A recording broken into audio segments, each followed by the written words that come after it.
توییتی برای عدالت. می‌خواهیم صدای رسایی باشیم برای شهدای روشنایی، برای عدالت، برای آنهایی که برای عدالت به خیابان آمدند و دیگر بین ما نیستند. برای این کار به اتحاد و همبستگی نیاز داریم و ما بارها اتحادمان را به رخ سیاستمداران و دنیا کشیده ایم. خب این بار کجا؟ برای این کار به توییتر بیایید. اگر عضو هستید وارد توییتر شوید، اگر عضو نیستید همین امروز عضو شوید. میگویید چطور؟ کاری ندارد. وارد سایت توییتر شده و با استفاده از یک ایمیل و شماره تلفن یک اکانت راجستر کنید. چه وقت؟ وعده ما روز دوشنبه 3 آپریل از ساعت 10 صبح به وقت کانبرا الی زمانی که هشتگ کانبرا رالی ترند شود.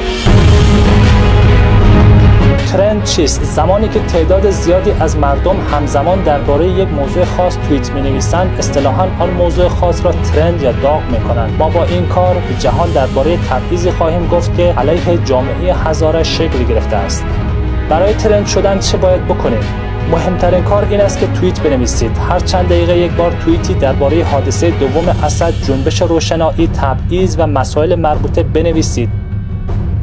حتما باید از هشتگ کانبرا رالی استفاده کنید، وگرنه توییت شما در ترند شدن کمپین هیچ کمکی نمی‌کند. در قدم دوم شما می توانید گاهی ریتوییت کنید. بیاد داشته باشید که نباید هر توییتی را که می‌بینید ریتوییت کنید. توییت‌های دیگران را با دقت بخوانید و فقط آن توییت‌هایی را ریتوییت کنید که برایتان جالب یا مهم می‌نماید. ریتوییت بیش از حد امتیاز هشتگ را پایین می‌آورد. توییت دیگران را بخوانید، آن را لایک کنید یا در جواب نویسنده آن چیزی بنویسید. در یک جمله فعالیت کنید. اگر می‌خواهید سرعت خواندن توییت دیگران را افزایش دهید، می‌توانید از اپلیکیشن توییت دک در کامپیوترهایتان استفاده کنید. برای این کار به آدرس tweetdeck.twitter.com رفته و با حساب توییتر خود وارد شوید. سپس هشتگ کانبرا رالی را به ستون‌های این اپلیکیشن اضافه کنید. به این ترتیب می‌توانید توییت‌ها را به صورت لحظه‌ای بخوانید.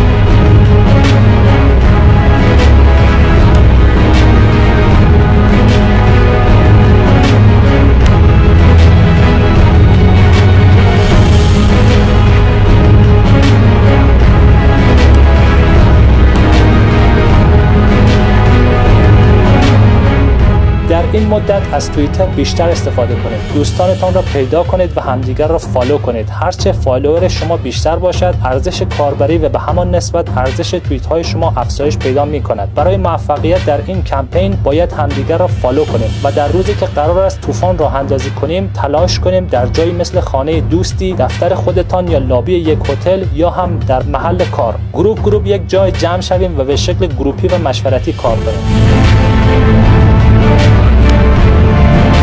ما وضعیت را تغییر می‌دهیم.